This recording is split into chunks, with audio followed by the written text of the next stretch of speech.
Assalamualaikum warahmatullahi wabarakatuh. A'udzu billahi minasyaitonir rajim. Bismillahirrahmanirrahim. Alhamdulillahirabbil alamin. Alhamdulillahilladzi hadana li hadza wama kunna linahtadiya laula an hadana Allah. Alhamdulillahilladzi manna 'alaina al-Qur'an. Wassalatu wassalamu ala asyrafil anbiya'i wal mursalin. Sayyidina wa maulana Muhammadin wa ala alihi wa sahbihi ajma'in, amma ba'du. Anak-anak, hari ini kita akan melanjutkan materi yang kemarin. Kalau yang kemarin saya memberikan beberapa tugas dan cara-cara untuk menghafal Al-Quran, tapi itu singkat. Untuk pertemuan ini saya akan menjelaskan lebih detail lagi bagaimana caranya anak-anak menambah hafalan dan memurojaah hafalan yang sudah dihafal. Dan juga ini untuk pertemuan ini saya akan memberikan ini dalil dari hadis maupun Al-Quran yang menerangkan tentang keutamaan membaca ataupun menghafal Al-Quran, supaya anak-anak bisa lebih semangat lagi menghafalnya.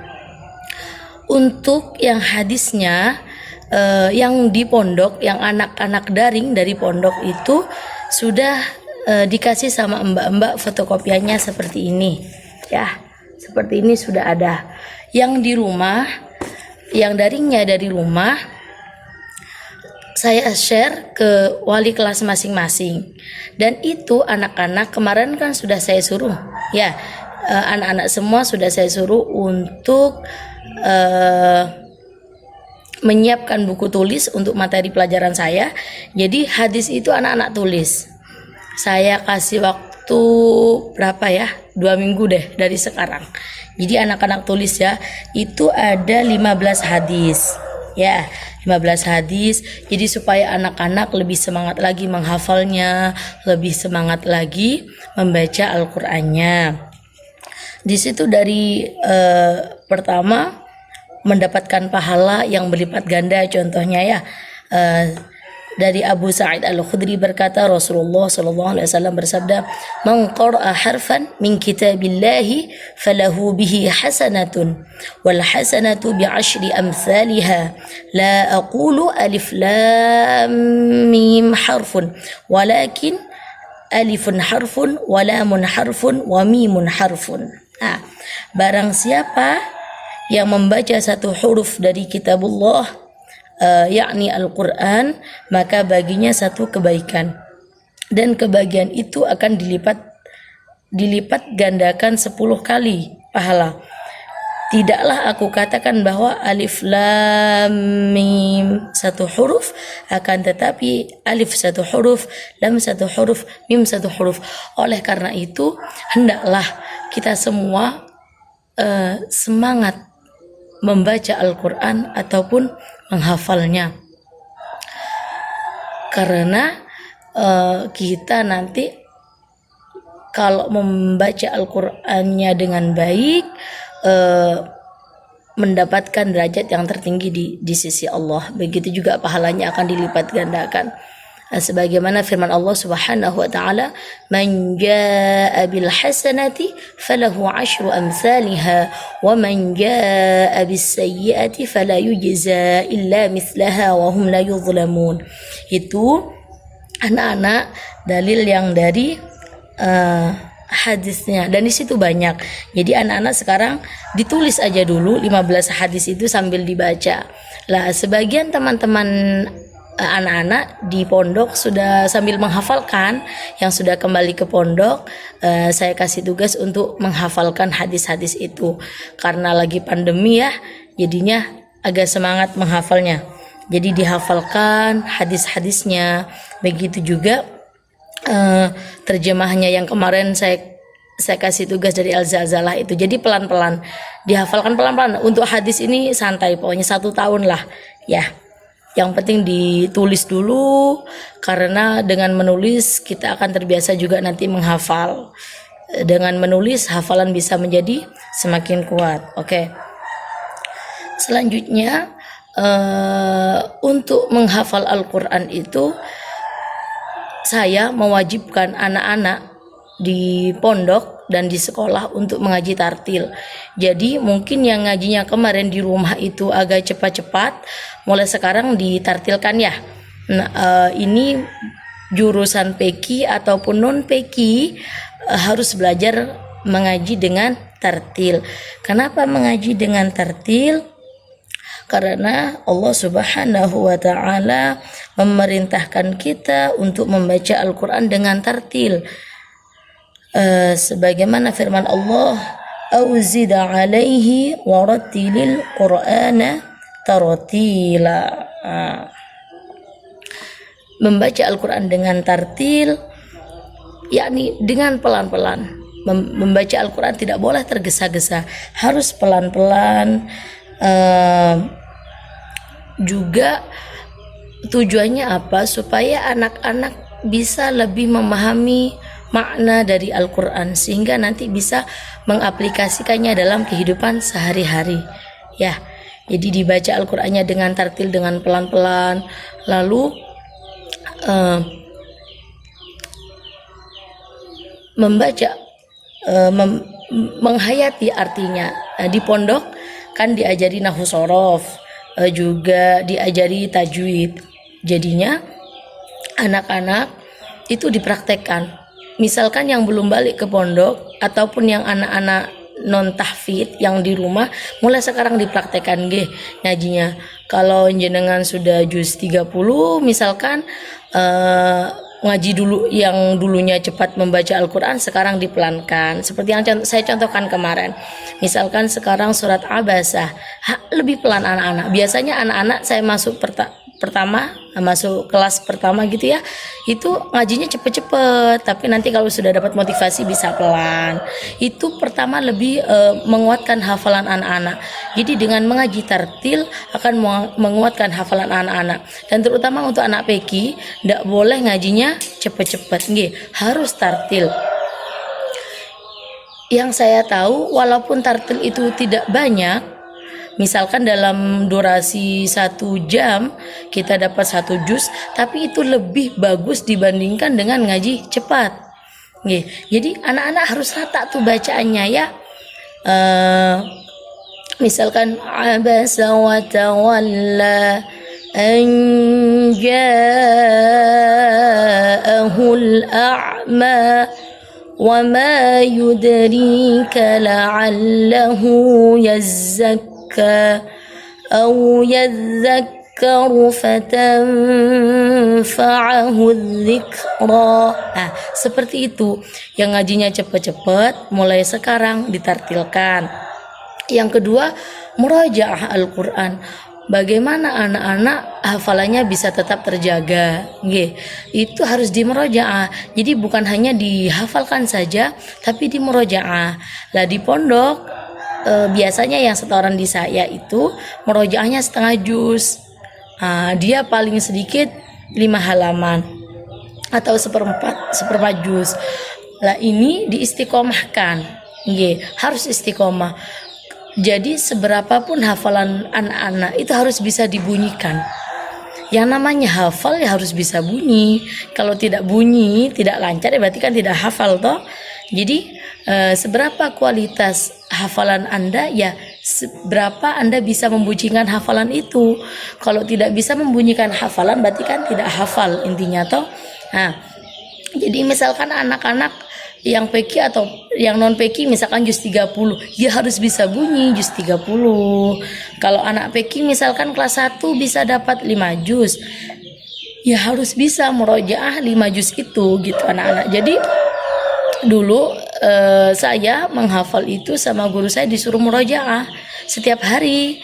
Jadi kalau saya dulu pagi itu menambah hafalan baru, kalau sore hari atau ba'da maghrib, dulu saya ba'da maghrib ya, pas menghafal itu murojaah Al-Quran, murojaah yang sudah dihafal itu. Lalu anak-anak ini ya niatnya ditata lagi.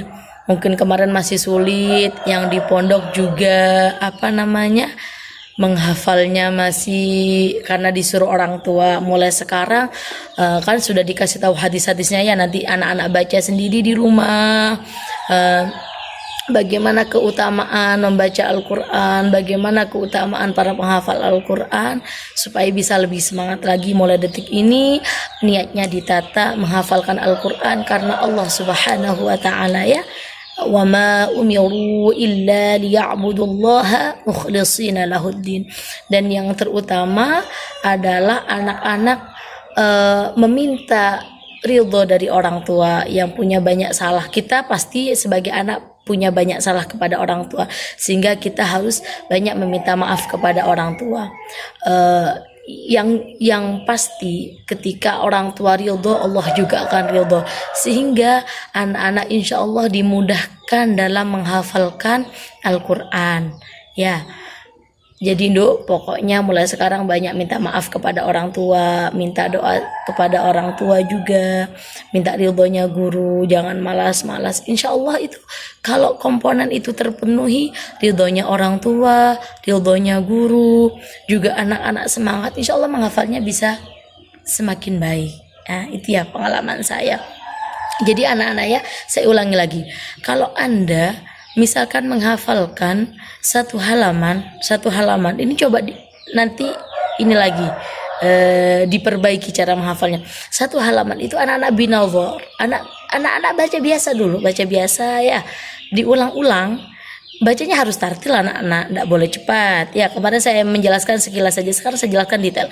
Jadi ketika anak-anak menghafalkan satu pojok, kami bilangnya di pondok satu pojok atau satu satu halaman, itu diulang-ulang ya, kayak tadi abasa sampai ulaika humul kafaratul fajarah, itu kayak gitu diulang-ulang. Jadi satu halaman diulang-ulang. Dulu kalau saya itu sebelum tidur itu kan supaya tidak ngobrol toh, jadi saya menghafalkan itu satu halaman saya ulang-ulang sampai 7 kali. Biasanya kalau ayat agak sulit seperti saya dulu Asy-Syu'ara ataupun As-Saffat juz 25 itu agak sulit kalau saya dulu ya, itu saya baca sampai 11 kali. 11 kali sih biasanya, saya maksimal 11 kali. Jadi itu dibaca berkali-kali, hampir 1 jam biasanya. Nanti ngantuk ba'da tahajud biasanya saya menghafal untuk disetorkan ke guru di pagi hari. Dan alhamdulillah itu lumayan berhasil sih kalau saya ya. Kalau anak-anak mungkin waktunya berbeda, tapi bisa dipraktekkan seperti itu. Jadi pagi menambah, sore murojaah. Kenapa menambah hafalannya di pagi hari? Karena di pagi hari itu kalau di pondok agak sepi. Yang kedua ya belum tercampur pikiran, masih fresh. Jadinya hafalannya bisa lebih masuk kalau saya ya. Itu anak-anak bisa di ini, karena Allah memerintahkan kita mengaji dengan tartil, hendaklah kita juga mengaji dengan tartil, pelan-pelan. Makharijul hurufnya harus pas, sifatul hurufnya juga begitu. Dan juga anak-anak kalau mengaji Al-Quran itu diperbaiki suaranya, jangan ini, karena hadisnya Rasulullah SAW ini zayyinul qur'ana bi aswatikum ya, zayyinul qur'ana bi aswatikum. Daunnya guru saya ya, pokoknya itu dienak-enakkan, kalau ndak enak suaranya dienak-enakkan. Zayyinul qur'ana bi aswatikum. Nah, man lam yataghanna bil qur'an falaysa minna, wal muradu bit taghanni at-tartil. Jadinya anak-anak yang dimaksud dengan at-taghanni itu at-tartil, jadi menjaga bacaannya, menjaga sifatul hurufnya, makharijul hurufnya, misalkan idghamnya, izharnya, anak-anak harus tahu itu ya. Nanti pertemuan berikutnya akan saya jelaskan sifatul huruf, makharijul huruf ya. Kalau sekarang cara-caranya menghafal, dan anak-anak diperbaiki suaranya, walaupun suaranya pas-pasan enggak apa-apa, saya pun pas-pasan. Yang penting itu ya diperbaiki ya. Kayak tadi misalkan abasa wa tawalla an ja'ahul a'ma, kan beda sama abasa wa tawalla an ja'ahul a'ma wa ma yudrika la'allahu yazzakka. Beda kalau cepat abasa wa tawalla an ja'ahul a'ma. Man lam yataghanna bil Qur'an falaysa minna. Siapa yang tidak mengaji Al-Quran dengan tartil, siapa yang tidak memperhatikan bacaannya, falaysa minna, bukan golongan kami, kata Rasulullah. Makanya sebaik-baik kalian adalah yang belajar dan mengajarkan Al-Quran. Khairukum man ta'allama al-Qur'ana wa 'allamah. Mudah-mudahan pertemuan kita hari ini bisa lebih bermanfaat, karena ini memang waktunya agak pendek ya, karena kita kalau di kelas biasanya sampai 80 menit, jadi ya singkat-singkat saja dulu. Mudah-mudahan pandemi ini cepat berakhir dan kita bisa bertemu lagi seperti biasa di kelas. Insya Allah nanti anak-anak bisa bertanya kepada saya dan akan saya jelaskan lebih detail lagi. Wassalamualaikum warahmatullahi wabarakatuh.